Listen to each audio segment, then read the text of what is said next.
Bismillahirrahmanirrahim. Assalamualaikum warahmatullahi wabarakatuh. Alhamdulillahirabbil alamin wassalatu wassalamu ala rasulil amin wa ala alihi wa ashabi ajmain amma ba'du. Pemirsa yang dimuliakan oleh Allah Subhanahu wa taala. Ahlan dan marhaban untuk Anda yang baru bergabung, dan untuk edisi hari ini insyaallah program hadis pilihan akan menyuguhkan materi terbaru untuk kita semua. Edisi hari ini karena kita sudah masuk di bulan Sya'ban 1437 Hijriah, akan membahas di hadis pilihan edisi hari ini akan membahas mengenai keutamaan atau fadilah bulan Sya'ban. Bersama Ustadz Abu Abdillah Muhammad Yusron Ansor LCMA, beliau akan menyuguhkan nasihat untuk kita semua. Dan saya undang Anda di 082-393-11123. Untuk SMS formatnya ketik nama Anda, spasi alamat dan pertanyaan Anda di pagi hari ini. Dan untuk yang ingin menelpon, silahkan menyimak suara kami dan mengecilkan suara televisi Anda. Baik pemirsa semua berbahagia, seperti yang nampak di layar kaca Anda, saya sudah ditemani oleh beliau di pagi hari ini. Assalamualaikum warahmatullahi wabarakatuh, Ustaz. Assalamualaikum warahmatullahi wabarakatuh. Apa kabarnya pagi hari ini, Ustaz? Mudah-mudahan sehat, Ustaz. Alhamdulillah sehat.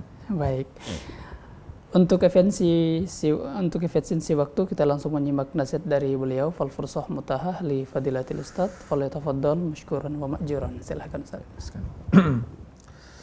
Bismillahirrahmanirrahim. Alhamdulillah, salatu wassalamu ala Rasulillah wa ala alihi wa sahbihi wa mawalah ma'bad. Pemirsa Umat TV yang berbahagia, yang dimuliakan oleh Allah Subhanahu wa taala. Kita hari ini Selasa di 2 Sya'ban 1437 Hijriah akan membahas sebuah hadis yang diriwayatkan oleh Imam Nasa'i dari sahabat yang mulia Usamah bin Zaid radhiyallahu taala anhumah. Beliau mengatakan, beliau menyampaikan kepada Rasulullah sallallahu alaihi wasallam pertanyaan beliau. Ya Rasulullah, lam araka tasumu syahran minasyuhur ma tasumu fi Sya'ban. Wahai Rasulullah sallallahu alaihi wasallam, aku tidak melihat engkau berpuasa di satu bulan sebagaimana puasamu ketika masuk bulan Sya'ban. Lalu Nabi sallallahu alaihi wasallam menjelaskan pertanyaan atau jawaban dari pertanyaan yang diajukan oleh Usamah bin Zaid radhiyallahu anhumah. Beliau mengatakan, dzalika syahrun, dia adalah satu bulan, yakfalun nasu anhu, bulan yang banyak manusia lalai terhadapnya. Ma baina Rajab wa Ramadan, karena bulan Sya'ban ini terletak di antara dua bulan yang mulia, dua bulan yang diagungkan, yaitu bulan Rajab dan bulan Ramadan. Wa huwa syahrun, dan dia adalah bulan turfa'u fihi a'mal ila rabbil alamin. Dia adalah satu bulan yang amalan-amalan diangkat kepada Allah Rabbul Alamin. Wa ana uhibbu, dan saya suka, an yurfa'a amali, ketika amalanku diangkat kepada Allah, wa ana shaim, saya sementara berpuasa. Hadis ini sebagaimana kita sebutkan adalah hadis yang diriwayatkan oleh Imam Nasa'i dari sahabat yang mulia Usamah bin Zaid radhiyallahu anhumah. Dan hadis ini dihukumi atau disebutkan derajatnya oleh beberapa ulama kita sebagai hadis yang hasan. Wallahu ta'ala alam. Hadis kita ini memberikan beberapa faedah penting dan hukum-hukum yang perlu untuk kita pahami terkait dengan bulan Sya'ban. Dan sebagaimana kita tahu bahwa kita seorang hamba Allah Subhanahu wa taala, sebagai seorang hamba wajib untuk selalu beribadah kepada Allah kapan saja dan di mana saja.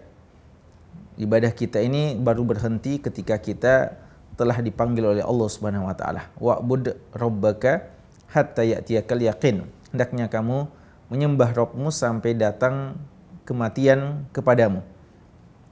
Maka tanpa menunggu dan tanpa mengenal waktu, seorang hamba seharusnya beribadah kepada Allah. Namun kita perlu pahami juga bahwa Allah Subhanahu wa taala dengan syariatnya yang penuh dengan hikmah ini telah menetapkan beberapa waktu dengan ibadah-ibadah yang lebih khusus.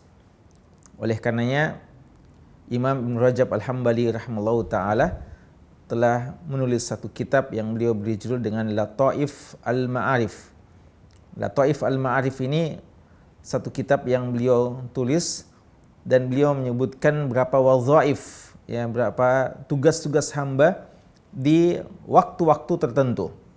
Beliau sebutkan mulai Muharram sampai bulan Dzulhijjah, di setiap bulan apa ibadah-ibadah yang kita dianjurkan secara khusus.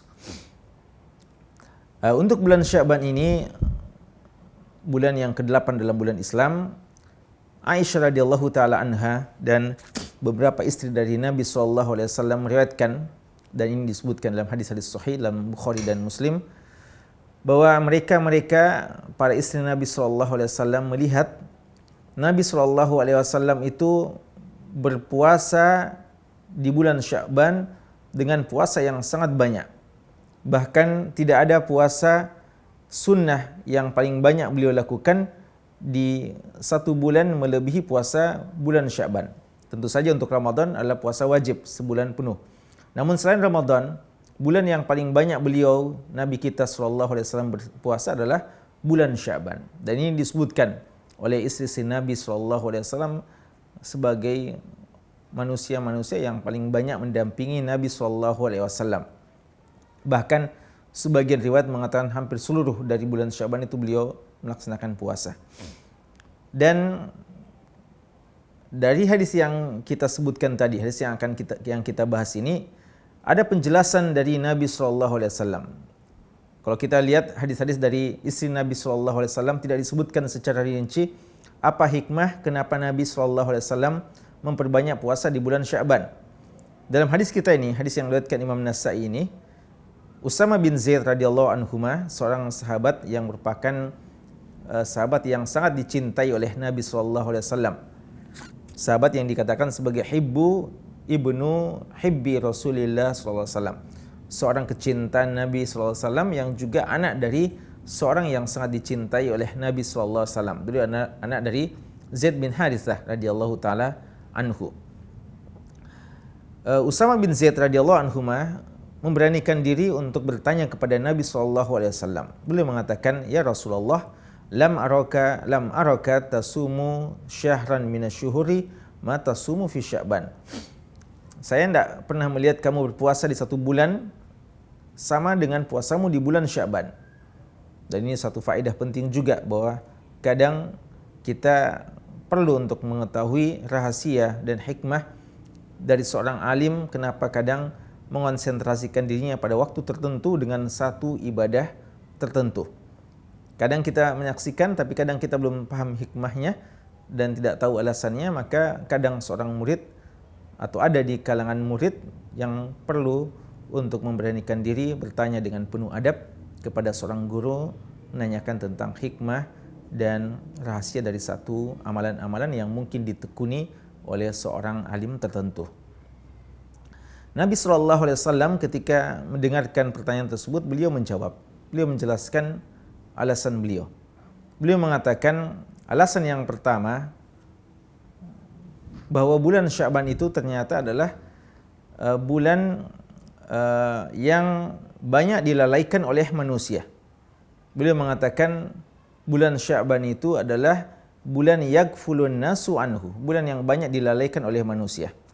Apa sebabnya bulan Sya'ban terkesan kurang diperhatikan oleh banyak manusia? Nabi SAW mengatakan, ma baina Rajab wa Ramadan.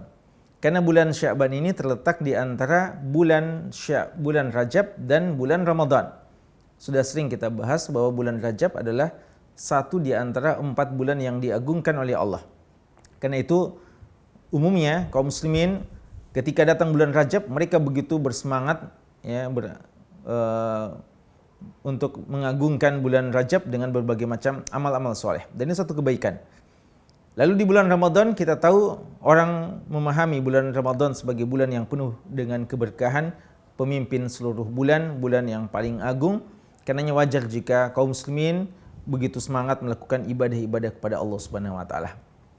Namun terkesan ada fenomena sebagaimana yang disebutkan oleh Nabi sallallahu alaihi wasallam, sebagian umat Islam memandang bahwa karena kita sudah begitu memforsir ya tenaga kita, semangat kita atau ibadah kita begitu kita perbanyak di bulan Rajab, lalu nanti lagi setelah setelah itu akan datang lagi bulan Ramadan, maka seakan-akan sebagian orang mengatakan perlu ada jedah waktu, perlu ada istirahat antara bulan Rajab dengan bulan Ramadan untuk kita istirahat sejenak, tidak perlu kita memperbanyak ibadah.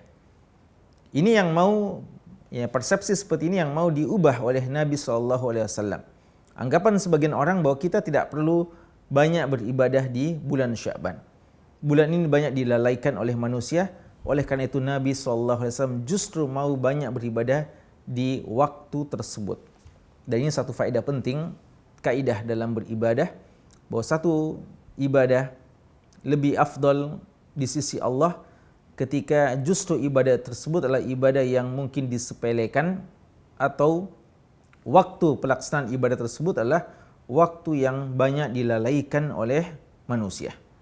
Sehingga kita ketahui solat yang paling afdal sebagaimana kata Nabi SAW dalam hadis Muslim adalah solat lail.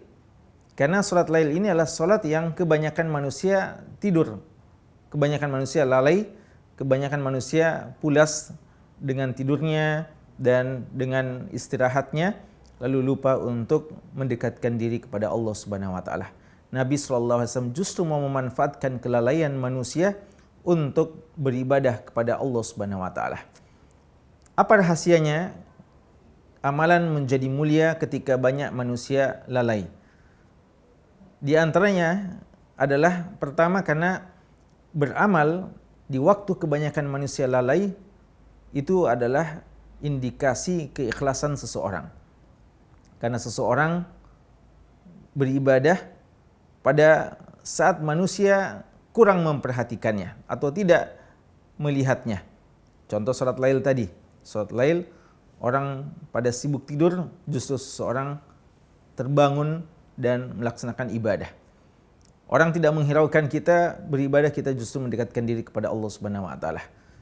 Dan kita tahu dalam hadis Muslim yang terkenal, guraba, manusia-manusia asing itu menjadi mulia, fatuba lil guraba, karena di tengah-tengah kelalaian banyak manusia, mereka justru menjadi orang-orang yang komitmen dengan sunnah-sunnah Nabi SAW. Jadi ini hikmah pertama, bahwa amalan mulia pada saat manusia lalai karena memang dia lebih mengantarkan kepada keikhlasan kadang. Ya, kita tidak ibadah hanya karena ramai-ramainya orang. Ya, biasa orang rajin juga ibadah karena ramai orang kerjakan. Ya, seperti Ramadan, begitu ramai orang kerjakan ibadah, kita juga pada ikut-ikutan. Kita kadang hanya sekedar ikut ramai-ramai saja, bukan karena Allah Subhanahu wa taala. Jadi ini lebih mengantarkan kepada keikhlasan. Yang kedua, karena di masa orang lalai, ya, sedikit orang melakukan, maka ini lebih berat. Ya, ini adalah sesuatu yang relatif lebih berat dikerjakan.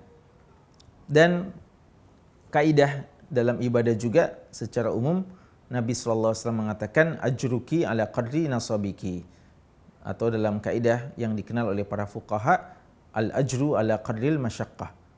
Pahala itu disesuaikan dengan beratnya perjuangan, pengorbanan yang kita lakukan, tentu saja selama dia disunnahkan oleh Nabi SAW. Maka makin berat satu amalan kita kerjakan, maka akan kita mendapatkan pahala yang lebih besar di sisi Allah Subhanahu wa taala. Ini di antara alasan kenapa Nabi SAW mau memanfaatkan kelalaian manusia untuk beribadah kepada Allah. Dan hikmah yang lain yang ketiga yang disebutkan oleh ulama kita, bahwa kadang kita perlu untuk tampil sebagai pelaksanaan fardu kifayah, ya, atau kadang sunnah kifayah. Kita tampil mewakili kebanyakan manusia yang lalai. Ya, kata Allah Subhanahu wa taala, "Wa ma kana Allahu liyu'adzibahum wa anta fihim wa ma kana Allahu mu'adzibahum wa hum yastaghfirun." Kami, kata Allah, tidak menyiksa mereka selama engkau, wahai Muhammad, masih bersama dengan mereka, dan kami tidak menyiksa mereka selama masih ada orang yang istighfar di antara kalian. Jadi kadang siksa Allah Subhanahu wa taala, bencana tidak diturunkan kepada kita, kepada umat ini, bukan karena kita ini ya yang banyak bermaksiat kepada Allah, tapi mungkin karena masih ada di antara kita orang-orang yang senantiasa mendekatkan diri kepada Allah di tengah-tengah banyaknya maksiat yang terjadi. Masih banyak orang yang beristighfar kepada Allah Subhanahu wa taala. Karena itu kita perlu menjadi orang-orang yang sebagai wakil dari hamba-hamba Allah yang banyak lalai, lalu kita menjadi orang-orang yang justru mendekatkan diri kepada Allah Subhanahu wa taala. Kemudian hikmah yang lainnya, Nabi SAW mengatakan alasan beliau kenapa beliau berpuasa di bulan Sya'ban, memperbanyak puasa di bulan Sya'ban. Beliau mengatakan, wa huwa syahr turfa'u fihi al-a'malu ila rabbil alamin. Dialah bulan yang amalan-amalan soleh diangkat kepada Allah Rabbul Alamin. Wa ana uhibbu an yurfa amali wa ana shaim. Dan saya suka ketika amalanku diangkat lalu disampaikan kepada Allah oleh malaikat bahwa hambamu itu ketika amalan saya ini saya laporkan, dia dalam keadaan berpuasa. Ini memberikan beberapa faedah penting.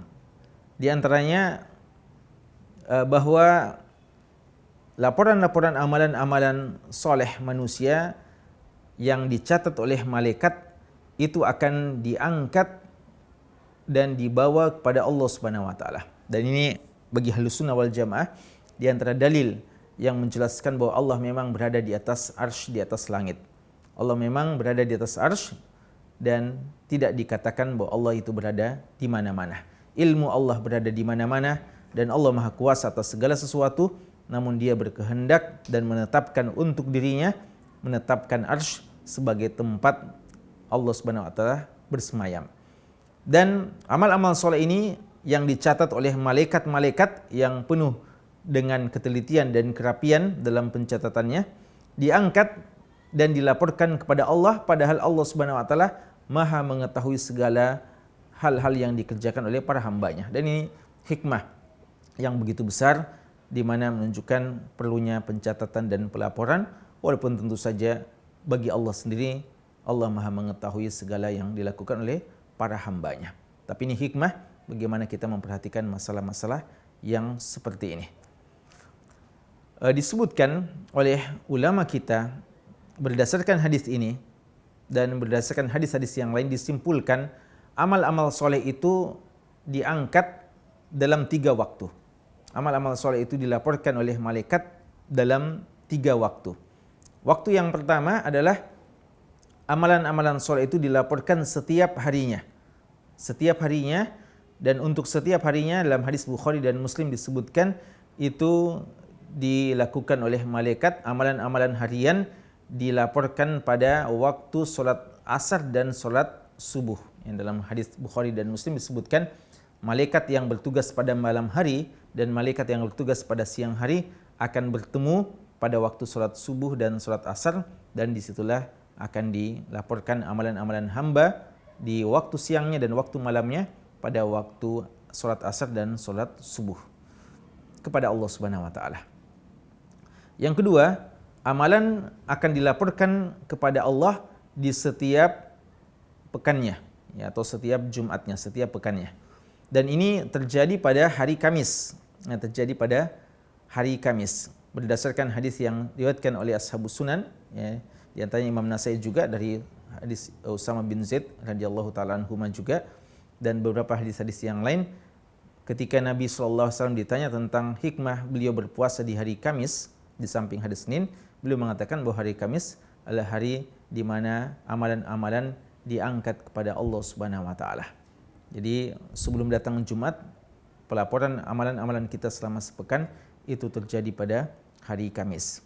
Dan Nabi SAW suka ketika amalannya diangkat kepada Allah, beliau dalam keadaan berpuasa, makanya beliau melaksanakan puasa Kamis itu.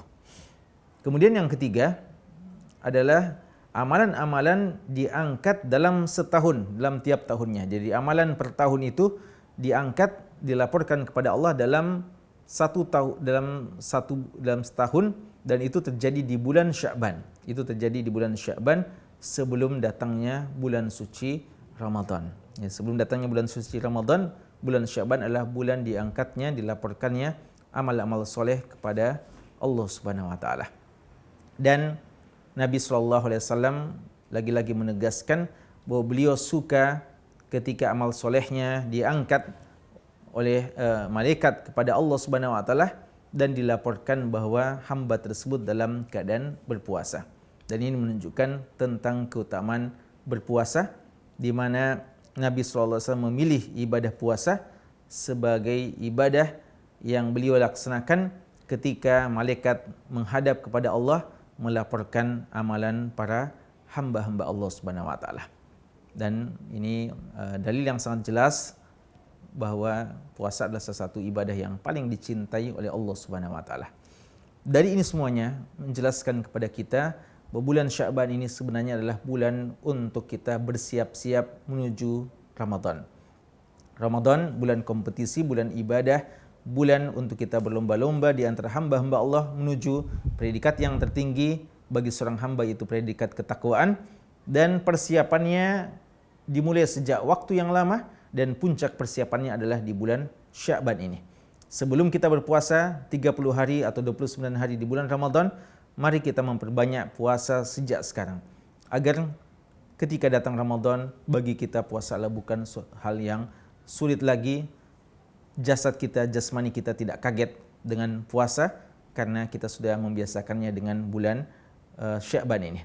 Dan amalan-amalan soleh yang lainnya mari kita mulai perbanyak dan biasakan di bulan Sya'ban ini. Yang kata Salamah bin Kuhail ya, bahwa dan banyak lagi ulama bahwa bulan Sya'ban ini adalah Syahrul Qurra, dikatakan sebagai bulan para pembaca Al-Quran. Karena bulan Ramadan kita akan menamatkan Al-Quran berkali-kali insya-Allah. Maka sebelum datang bulan Ramadan, mari bulan Sya'ban ini kita khatamkan Al-Quran. Mari bulan Sya'ban ini kita memperbanyak bacaan-bacaan Al-Quran kita. Bahkan Amr bin Qais Al-Mulai disebutkan, beliau ketika datang bulan Sya'ban, beliau sudah menutup kedai-kedai beliau untuk konsentrasi memperbanyak bacaan Al-Quran beliau. Dan sebagian ulama-ulama yang lain menganjurkan memperbanyak infak dan sedekah kepada orang miskin di bulan Sya'ban. Intinya, apa-apa yang akan kita kerjakan di bulan Ramadan yang kita akan perbanyak, baik itu berpuasa, salat tarawih, ya, lalu berinfak, kemudian membaca Al-Quran dan ibadah-ibadah yang lain, mari kita mulai biasakan di bulan Sya'ban ini agar memang persiapan kita bisa kita sempurnakan dengan baik, dan datang Ramadan kita sudah akan menjadi pemenang-pemenang dalam bulan yang baik itu. Dan ada manfaatnya. Wallahu ta'ala alam. Sallallahu Nabi Muhammadin wa alihi wasallam. Walhamdulillahi rabbil alamin. Baik, terima kasih banyak Ustaz. Boleh mungkin dikatakan bahwa bulan Sya'ban ini adalah bulan start atau bulan pemanasan menuju Ramadan, Ustaz? Ya, betul. Baik. Untuk Anda yang baru bergabung, silahkan di 082 393 111123. Saya akan kembali untuk menyambung pertanyaan dari Anda kepada Ustadz kita di pagi hari ini selepas jeda berikut ini. Tetap di Hadis Pilihan.